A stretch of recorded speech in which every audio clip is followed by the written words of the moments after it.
where you hear from ordinary people instilled with an extraordinary passion. Together we explore the stories of men and women who take what they love and let God turn their passion into kingdom pursuits.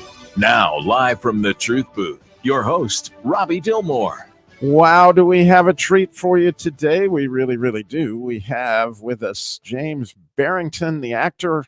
The movie coming out is called The Firing Squad. It's coming to theaters in August. It stars, obviously, James Barrington and Kevin Sorbo and Cuba Gooding Jr.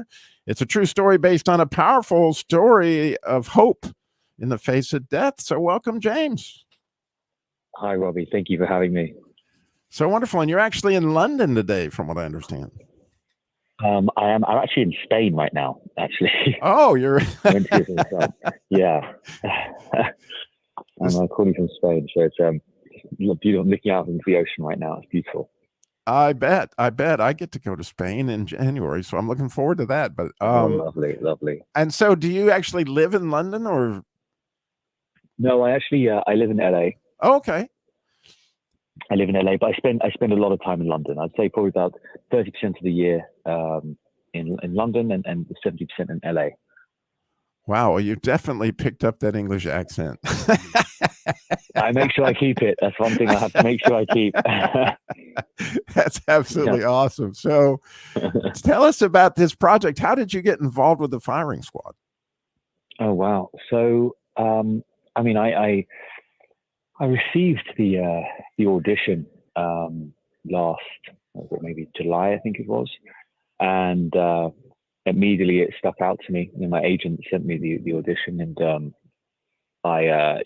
they say the quicker you do an audition, the more chance you have being seen. So I remember seeing the plot, and I really loved the storyline. So I quickly got home, did the audition, because everything it's not it's still self-tapes now from COVID.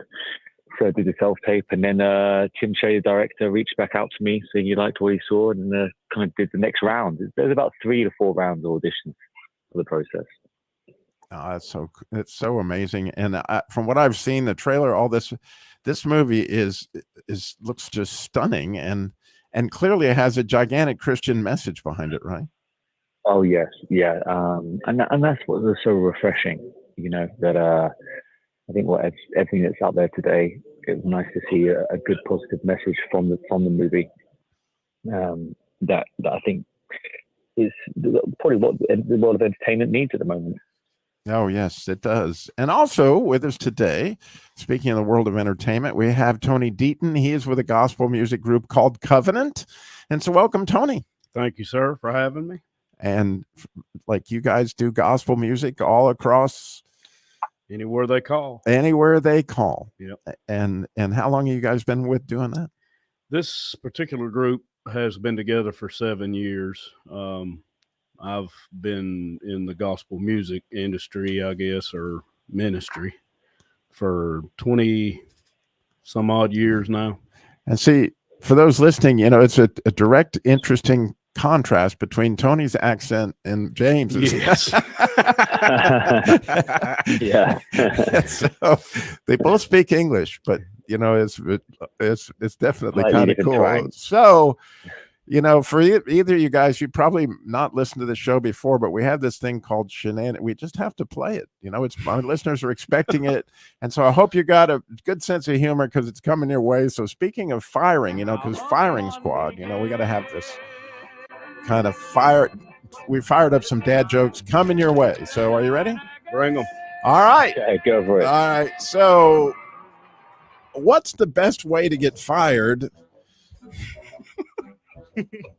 if you are a masseuse or a masseur, however you say that?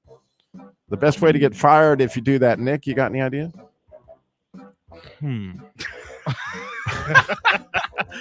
These guys are really good. I should always have them as my laugh track. Got any ideas, James? What's the best way to get fired as a masseuse? You got me. You rub people the wrong way. Very nice. We'll do it. All right. Yeah, that'll get you going. All right. So what job would you get fired from by putting in extra hours? All right. How about that one? You put in extra hours. Next thing you know, you're fired. What do you think? Maybe a donut taster. A what now? A donut taster. Someone that works in the clock tower. Oh, you got it, Nick. Oh, yeah? You've There been you on my go. show too long. So that means you'll probably get this one's harder, but along those same lines. Okay. All right. So, what job would you get fired by putting in too many shifts? Too many shifts. Yeah. What job would you get fired from by putting in too many shifts? Come on, you got that? No idea. James? Not good at Nick, you're. I got my one today. I'll tell you. All right. How about it? This is your one chance, Tony. They're leaving it to you. All the pressure's on. Yeah. So Yeah, you get that by if you work in a many shifts. keyboard factory. You put in too many shifts. yeah, that would do it. And away you go. Yeah. So at the end of those shenanigans, you knew that I actually would have a riddle. You could call in and win today. And so, this is not for you guys now. You don't, because the listeners got to call in and win. All right. So, what 3-man advisory group in the Bible got fired for not bowing to the music?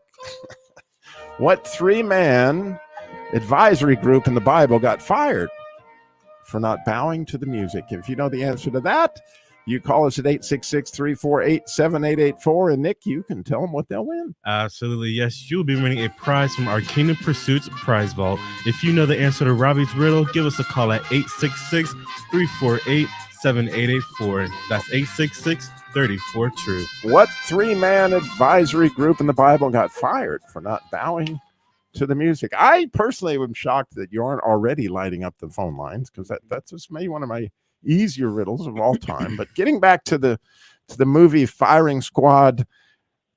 So at first glance, were these guys, they were on a death row? They had a death sentence. Am I right? Correct. Yes, they were sentenced to death for their charges of drug smuggling. Really? And so Yeah. you can get the death sentence for smuggling drugs? Well, it's because they're in Indonesia, and the laws are different there. So that's where they were caught, in Indonesia, smuggling drugs. So it's a true story, and there's a group of people that were smuggling drugs from Australia to Indonesia and America to Asia. Unfortunately, they got caught whilst they're in Asia, where the laws are, like I said, different to the Western world, and they get sentenced to the firing squad. Wow. And that's the way they do it in Indonesia? They actually kill you by firing squad? Yeah, Apparently. I believe that's still a thing. Yeah. So that's still going on today. This only happened in the true story only happened in 2015. Oh my goodness. So it's pretty recent. Yeah. That's beyond terrifying. And so I'm sure you're like me. You're dying to know a little bit more about that movie. You're going to find out about that. But also, we could have with us Tony Deaton with Covenant. And so you guys also write music, right? Because I saw that you guys have some recordings out. Yeah, we're actually in the process now. We actually leave tomorrow tomorrow afternoon for Nashville. We're doing vocals on the latest project. But yeah, we've collectively written several songs. Maybe 50% of what we do is original.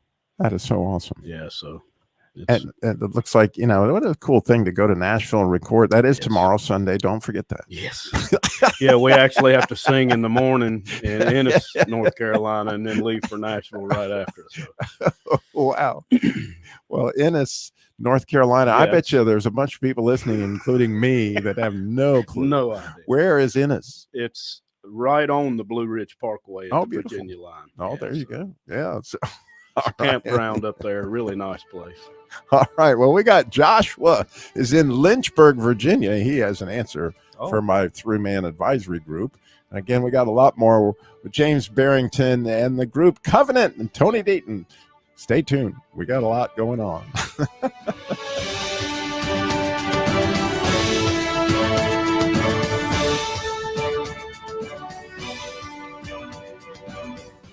From Love Worth Finding, here's Adrian Rogers with a treasure from the Word.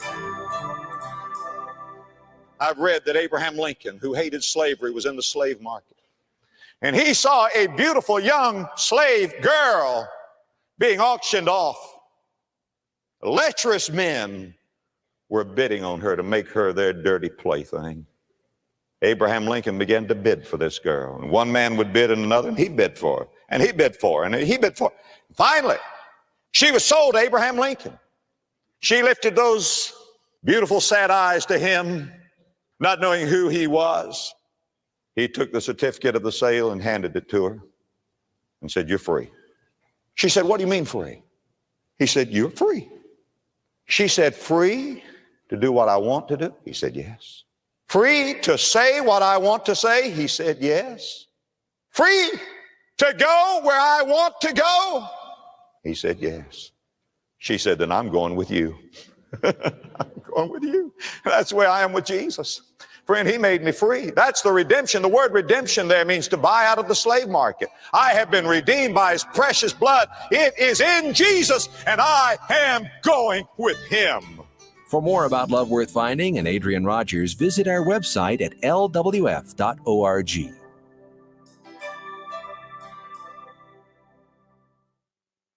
When's the last time you prayed for weakness instead of praying for strength? True Commentary with Stu Epperson, author of the book, Last Words of Jesus. In Mark chapter 9 and in Mark chapter 10, Jesus talks about a childlike faith. He says, unless you become like a child, you'll never enter heaven. And he said this to his disciples who were jockeying for position, trying to be the top dog, trying to be great, trying to say who's going to be in charge. You see, it's through our weakness that his power is made strong. Just read 2 Corinthians chapter 12, verse 9. He is a mighty God, and we acknowledge our weakness and we pray for his strength to shine in our weakness. Watch what God does. Stand back and see the salvation of God. His power to save you, his power to sanctify you and grow you in him, his power to take you all the way to heaven. Pray for weakness that Jesus Christ might be strong in your life. True Commentary with Stu Epperson, author of the book, Last Words of Jesus. Available now in bookstores. Learn more at lastwordsofjesus.com. Through the good and the bad and the ugly, I can still see the sunshine above me. Lord, I love all the ways that you love me. You're the good, you're the good, you're the goodness. Truth Network wants to inspire all people to experience the truth through sound Bible teaching and Christian talk. Is Jesus missing in your life? Discover the goodness today. You are still the goodness in my life.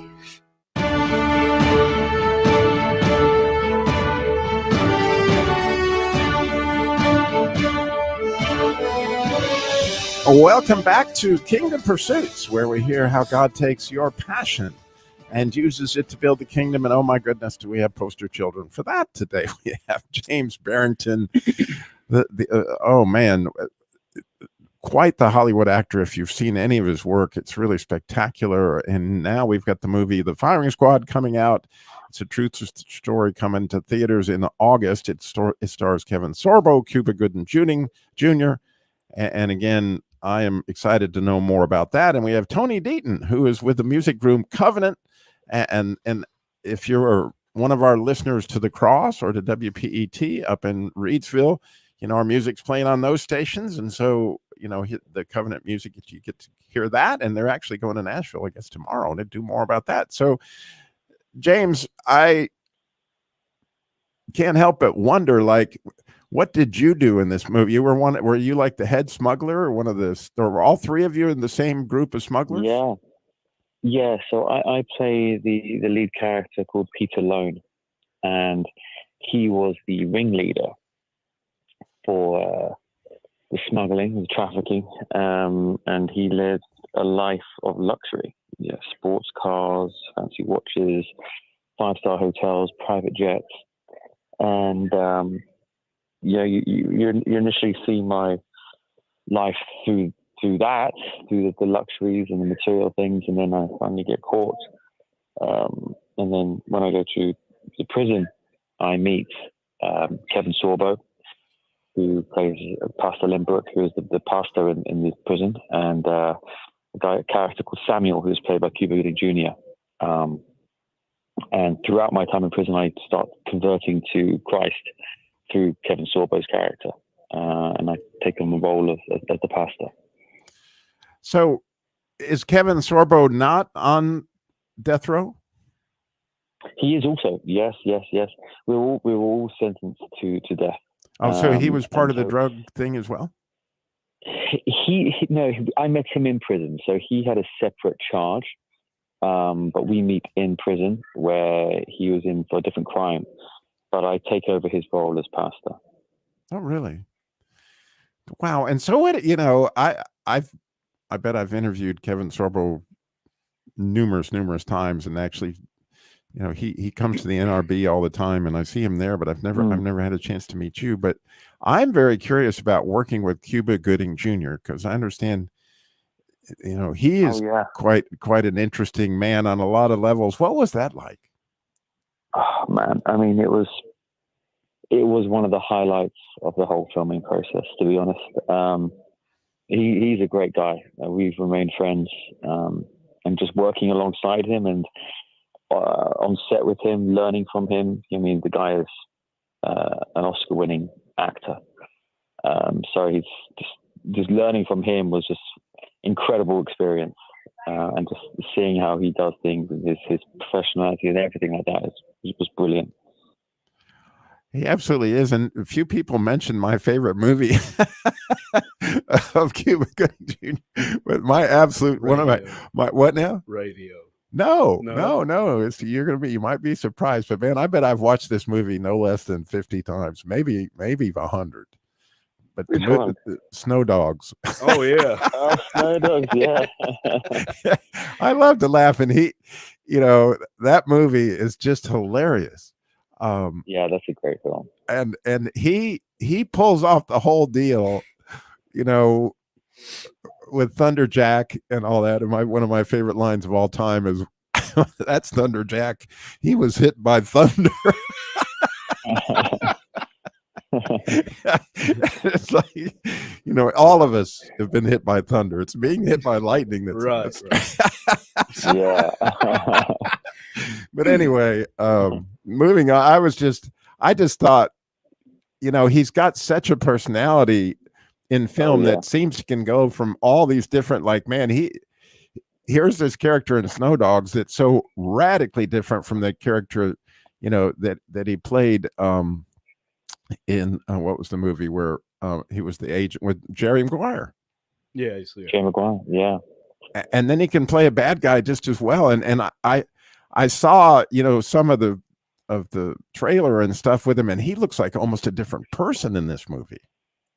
Yeah, and there's a great scene in it where he comes up with a plan on how to escape from the prison. So it's him and I trying to escape, and it's really a great scene. Oh, I'll bet. And who wouldn't jump at that chance if you're in an Indonesian prison with a death sentence? Absolutely. So fascinatingly, years ago, I interviewed this lady who had been a prostitute for many, many years, and she got caught smuggling. She really did smuggling over $1 million worth of drugs into Turkey. Oh, wow. And she went to a Turkish prison. And she had been a madam, a prostitute, all sorts of horrible things in her life. And she has quite a story. She said her grandmother had been praying for her the whole time, that she was doing all these crazy things. When she got in prison, she said, Robbie, for the first time in my life, when they locked that door in that prison cell, I was free. Oh, wow. Yeah.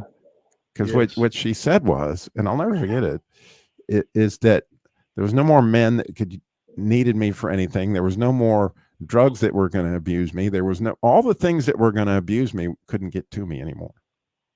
And it was really, and somebody, a missionary, smuggled a Bible. She didn't have a Kevin Sorbo to come share the gospel. Somebody smuggled a Bible into her. A missionary that lived there in Turkey heard about her sentence. They smuggled a Bible into her. She had nothing in the world to do in this Turkish prison but read this Bible. And she, again, had a life sentence, but miraculously when America, after she came to Christ and all this through the Bible, amazing story, really is an amazing story. Then America had some kind of exchange of prisoners, and they had some Turkish prisoners that the Turkish people wanted back, and they said, well, you got these 3, we want them, and she got out. That's amazing. Wow. I mean, great just story. Like, so that's a great story. I'm guessing, based on the fact that, you know, you're on this interview, you lived through the experience, and you guys were not at the firing squad. Yeah. No, not quite. Thank God. Spoiler alert, but right. Nonetheless, I'm, you know, I don't know that that's what happens in the movie, so I'm not going to, you know, go there, but, you know, we just kind of, so moving on to the firing squad of Tony Deaton. So it's been that, you know, anytime that you put your, like, you have the creative, God gives you this song. Yes. And you've expressed yourself, like, and here it goes, man. And you're laying your heart out there. What's that like, man, when you go to play that for somebody in Nashville or whatever, and they're looking at you? Well, like, I just can't imagine. You know, Nashville is a whole nother animal. We've been blessed to work with some talented people that have taught us so much about fine-tuning ministry, you know, but so that's an interesting term. I like that. Let's stop there a minute. What does that mean? So you're up there singing, and you're fine-tuning the ministry, obviously, in an effort to worship God, right? Yes. What can you give me some idea what they taught you? The end game is worship, right? I mean, that's why you're there. But delivery in a professional manner is key. And I sang for years, you know, just sing the song, you know what I mean? But when your goal is to get somebody's attention, they're going to size you up from the beginning.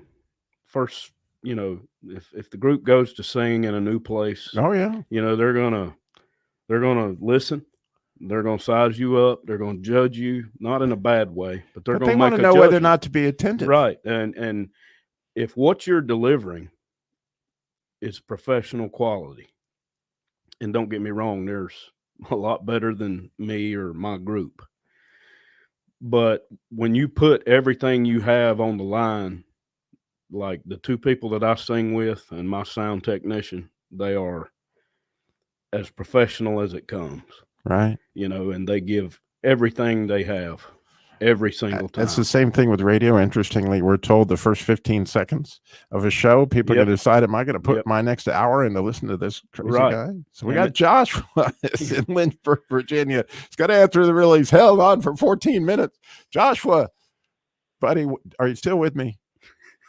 Yes, sir. Oh, I am so grateful.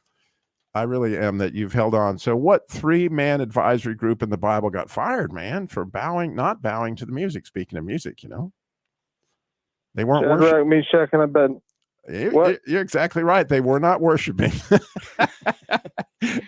Yeah. They didn't go for the music. Meshach and Abednego. They got fired, but they didn't get fired. You know what I mean? Yeah. They got fired. All right. Yes, sir. The people that threw them in the fire really got fired. Just saying, you know, it was yeah. You can't help but wonder, man. It was like a barbecue, and it's just really a unique story. But what about that story sticks out to you, Joshua?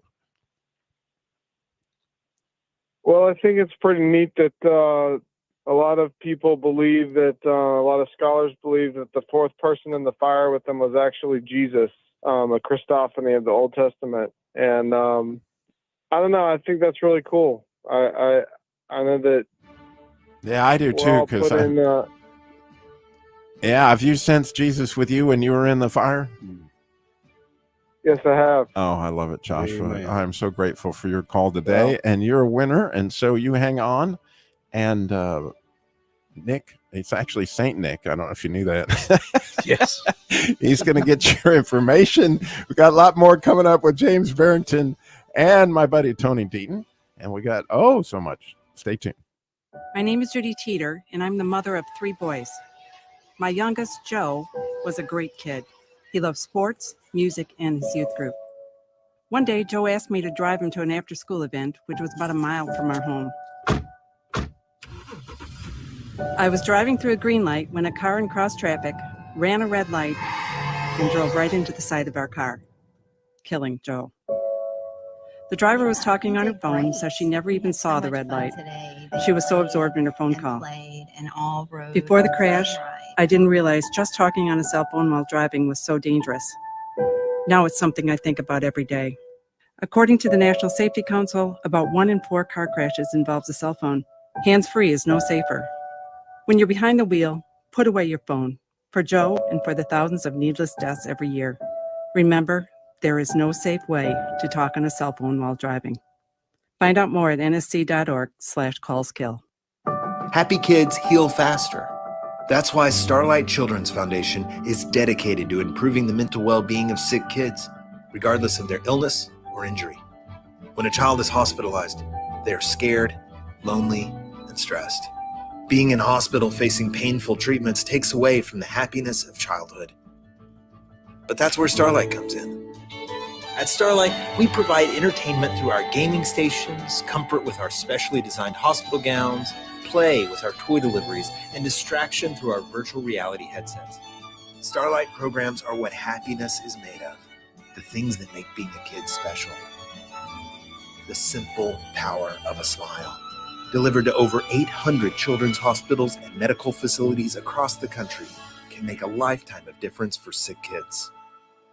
Learn more at starlight.org.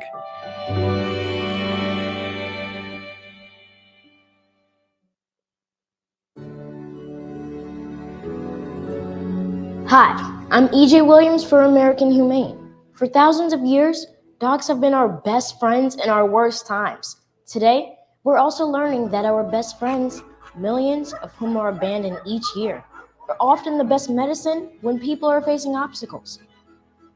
To help both people and animals, organizations like American Humane have been working to harness the healing power of the human-animal bond, finding animals in need of forever homes and training them as life-saving service and therapy dogs to help our veterans, the elderly, and children overcome the daily obstacles of life. In this way, the rescued can become the rescuers. To find out how you can help give animals and the people they help a new leash on life, please visit AmericanHumane.org.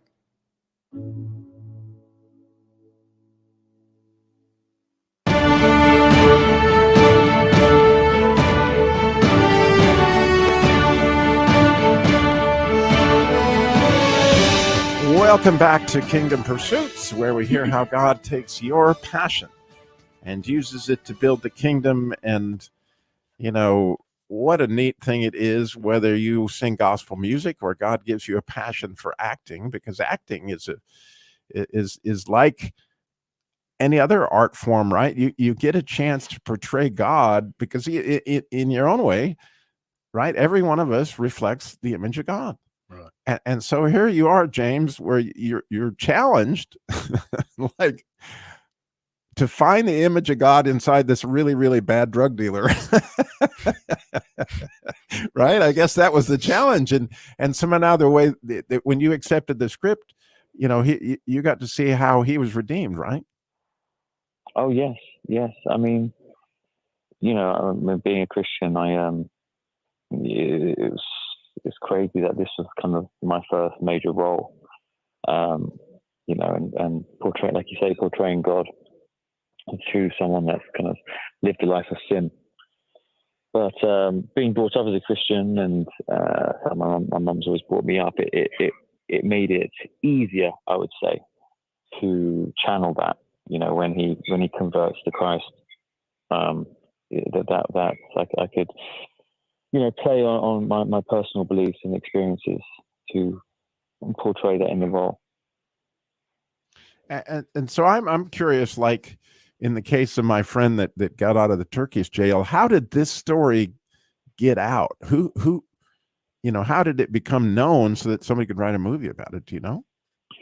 Well, from what I understand, the director, Tim Che, he was in Singapore at the time, I believe, and he saw it come on the news that I think it was 6 drug smugglers have been sentenced to death, and he thought from then, this needs to be shown and made into a movie. Wow. And it was interesting to me that it was the same kind of thing that my friend that was in the Turkish prison, that missionary had seen the same kind of news thing, and he began to pray and ask God, what can we pray for these people, whatever. And God told him to smuggle that Bible. Another key little aspect of that story is when she got out, she asked God what to do with the Bible. And he said, because, if somebody catches you with a Bible in a Turkish prison, that's good. Yeah. And so he told her to put it in the pillow. So she cut the pillow open and put it in the pillow. Well, about 3 years after she got back to America, reunited with her family and her grandmother that had been praying for her and all that stuff, and leading a beautiful life, actually, she gets a call from Turkey. This American girl. Now, there's only 3 people that speak English in the whole jail. There's a jail full of Turkish people, right? So it's like you put an English Bible inside of a pillow, but this girl was happened to be also American. She finds the pillow. She comes to Christ with that same Bible in the same prison from underneath that pillow. And the first person she calls is my friend. And it it's like when God wants to get a story out, you just try to hold it back, right? And so I love this idea of how the gospel, it's the gospel, right? It's like, man, good news in the darkest places. Right. Absolutely. And so for some people, I know for Cuba Gooding Jr., Cuba Gooding Jr. There you go. Right. Sometimes Hollywood has been a pretty dark place for him. Yes. Did he talk to you at all about that, James? We discussed that, to be honest, and we spoke about the previous experiences through other movies, and his other work. I know that he lives between New York and Miami now, but I think for Kevin Sorbo as well, I think there's sometimes it's maybe it's not right for them at the time. Hollywood, there can be certain areas that I suppose one has to be careful of, especially in the entertainment industry, where like you say, it hasn't been too in favor for them. Yeah, it's an interesting thing, and Kevin Sorbo's stories, is really, he kind of committed himself to doing all Christian films and those kind of things, and after a certain time. But I find it fascinating that God uses light in all sorts of dark places to just highlight the truth. Here it comes, and what a neat thing that he's given you. Have you got any other projects coming up that are exciting to you? I shot a movie in January in the UK called The Third Degree, which is an Agatha Christie. Oh, I saw that. Orson Welles style film, which is like a crime thriller, which is really, really interesting. And I'm just kind of working on the next, going back to LA next week to meet my manager for some new projects, hopefully. Yeah, we hope so too. And as Tony and I were looking at it, we were like, man, you'd be the next James Bond, just saying.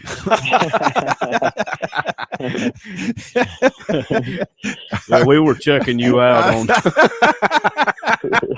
We were like, yeah, he's got the look, he's got the accent. This is it, man. I mean, I'll take it. That's for sure.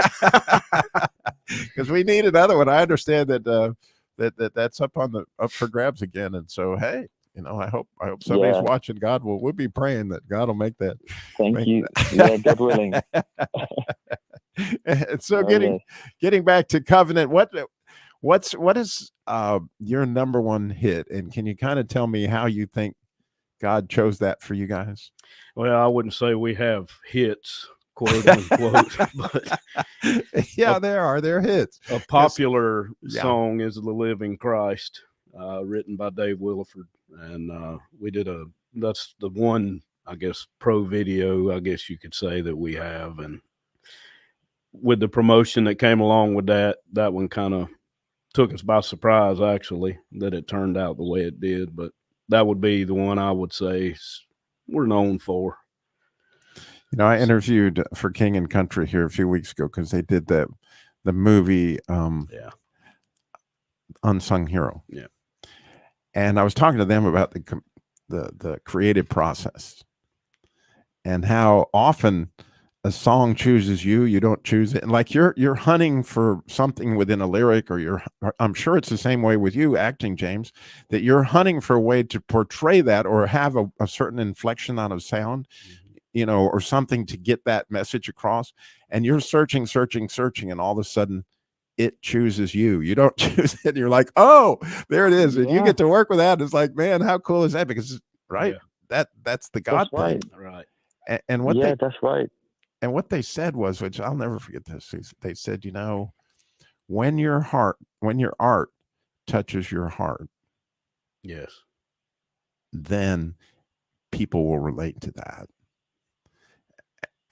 And so often, like when I write screenplay or radio dramas, whatever you want to call them, I do all sorts of things. If I don't cry when I'm doing it, it sounds crazy, but my kids will tell you I cry at the drop of, if it doesn't hit me, I won't cry. In other words, if I cry, then I know that I hit it. Yep. Right. That God, that's not Robbie, that's God. And you know, somehow or another, if that is what it's supposed to be, and you're tearing up as I'm telling it, so I know I can relate so much, because when we're searching for material, right, you know, we'll either be, you know, really focusing on the lyrics or the melody, and then we'll start working it, and then all of a sudden you get this wave of chill bumps, right? And you can ask the guys that I work with, I'll tell them, well, there's the chills, this has got to be right, you know. So in the same way with finding songs, you know, and how they minister to you, we've always had a motto that if it doesn't minister to us first, right, how are we going to be that conduit? Oh, it's so awesome. Yep.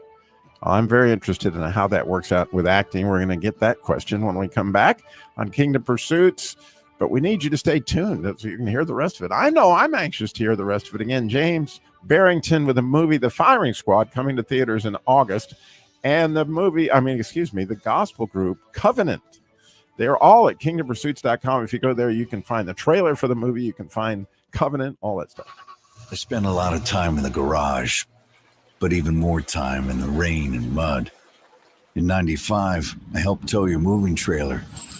And in 09, it was sparks from me, your chains, dragging behind your truck that accidentally started a wildfire. Spark a change, not a wildfire. Visit SmokeyBear.com, brought to you by the U.S. Forest Service, your state forester, and the Ad Council. Only you can prevent wildfires.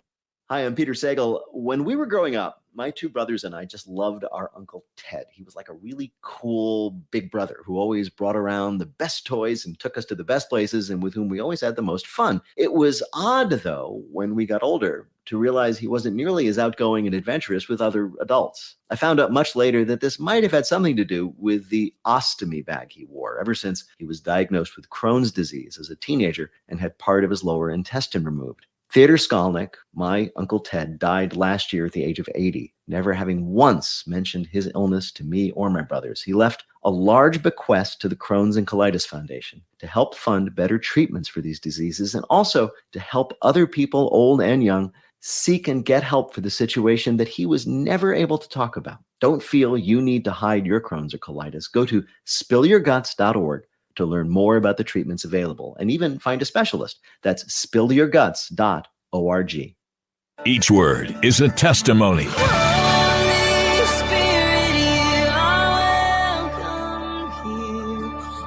flood this place and fill the atmosphere. Your glory, God, is what our hearts long for. And his word is always true on the Truth Network. By your presence, Lord.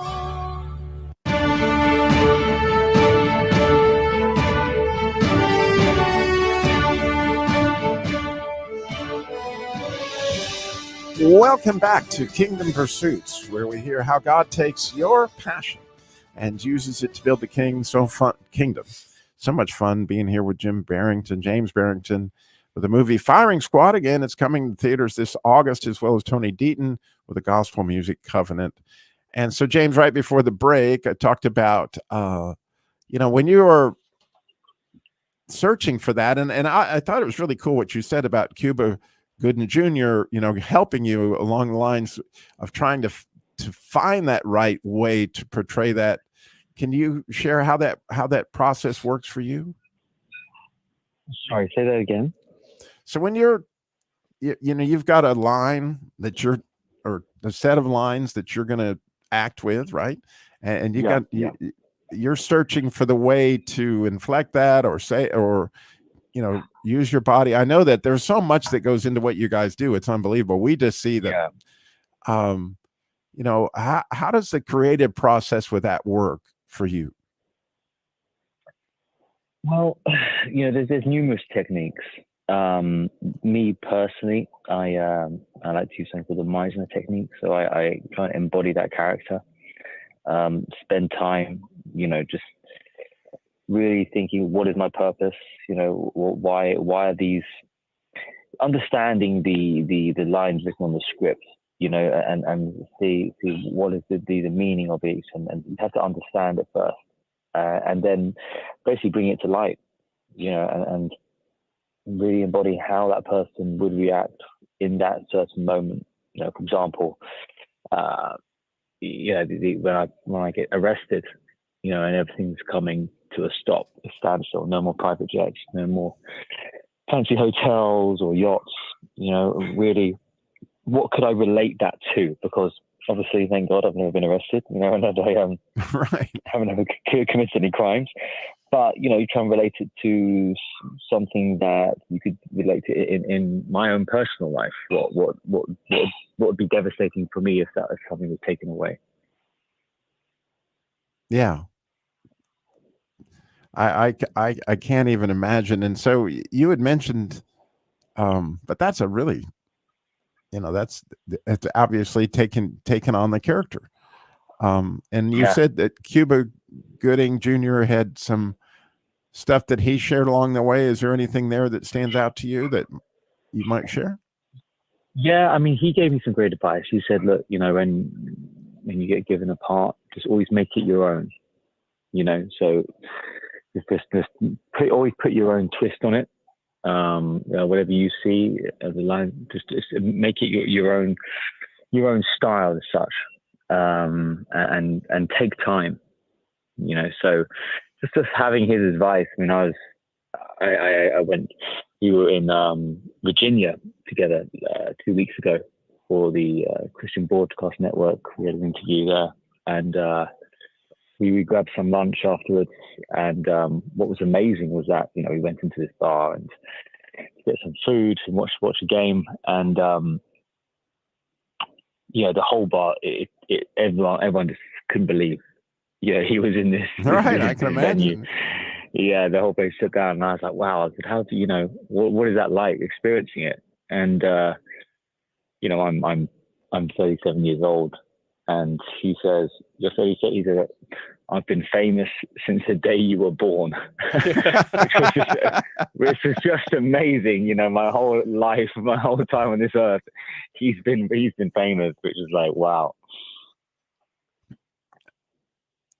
Yeah, I know that feeling. Interestingly, I had one of my good friends is a ex-professional wrestler, Nikita Koloff, the Russian Nightmare, right? And we were in a restaurant in Asheboro where you live, right? Yeah. And the whole time we're sitting there, person after person after, can I have your autograph? Can I get a picture with you? And I was like, okay, not me, obviously. It was Nikita. But just fun, and the delight that, and I'm sure you saw the same thing, the delight in the other people, like, man, I get to actually talk to Nikita Koloff, the Russian Nightmare. And, however that worked for obviously Cuba. And it's an interesting thing, that fame, and how do you turn that back to God, Key. Yeah, I think you just got to channel deep, you know, and really go with your morals and be strong, because there's many temptations out there. Oh, it really is. And I'll never forget, we had a lady one time, you know, we're on in Salt Lake City and all these places, and this lady had driven all the way from Salt Lake City to the Truth Network because she wanted to meet Robbie Dilmore. I'm like, oh, wow.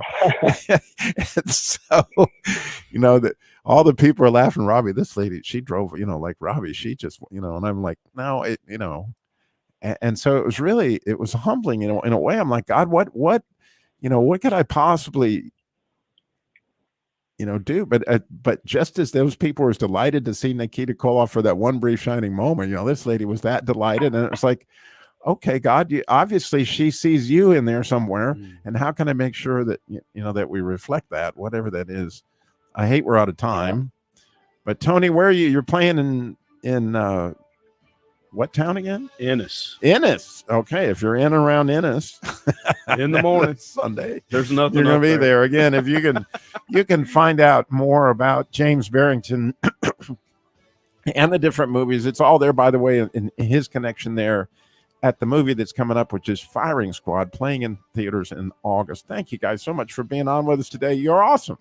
Thank you so much, Robert. Thank you. Thank you. God bless. All right, now you got so much truth coming at you on the Truth Network. It's time to man up with Nikita Koloff, Masculine Journey, and right now, encouraging prayer with Dr. James Banks.